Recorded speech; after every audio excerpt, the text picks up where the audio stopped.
இன்று நாடு முழுவதும் பக்ரீத் பண்டிகை கொண்டாடப்பட்ட நிலையில் கோவையில் கரும்பு கடை பகுதியில் இன்று காலை 7:30 மணி அளவில் இஸ்லாமிக் மெட்ரிக் பள்ளி மைதானத்தில் இஸ்லாமிய ஆண்கள் பெண்கள் உட்பட பல்லாயிரக்கணக்கானோர் பக்ரீத் சிறப்பு தொழுகையில் ஈடுபட்டனர்.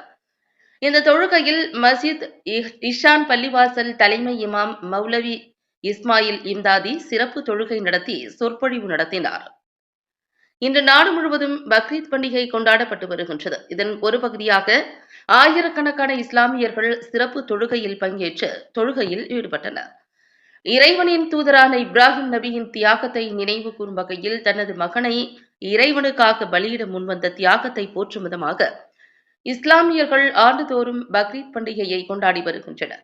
இந்த தொழுகையின் போது புத்தாடை அணிந்து ஒருவருக்கொருவர் கட்டிப்பிடித்து வாழ்த்துக்களை பரிமாறிக்கொண்டனர். மேலும் இப்ராஹிம் நபியின் தியாகத்தை நினைவு கூறும் வகையில் ஆடு மாடு ஆகியவற்றை பலியிட்டு அவற்றை 3 பங்காக பிரித்து குர்பானி கொடுக்கும் நிகழ்வும் இன்று நடத்தப்படுகிறது. ஆடு மாடு போன்றவற்றை பலியிட்டு அதில் ஒரு பங்கை நண்பர்களுக்கும் உறவினர்களுக்கும், மற்றொரு பங்கை ஏழை எளியவர்களுக்கும், 3வது பங்கை தங்களுக்கும் என பகிர்ந்து இறைச்சியினை உண்டு மகிழ்ந்து உற்சாகமாக பக்ரீத் பண்டிகையினை கொண்டாடி வருகின்றனர்.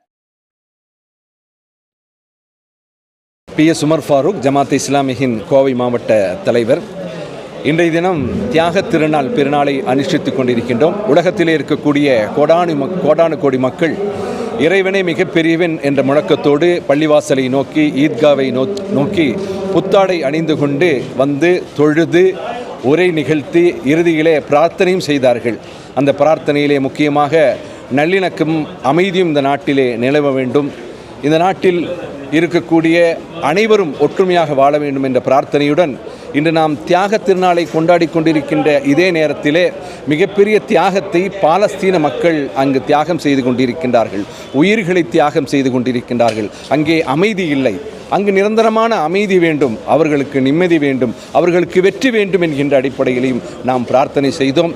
இந்த நாள் மிகச் சிறந்த நாள், இறைவனே மிகப்பெரியவன் என்ற முழக்கத்தை ஓங்கி முழங்கக்கூடிய நாள்.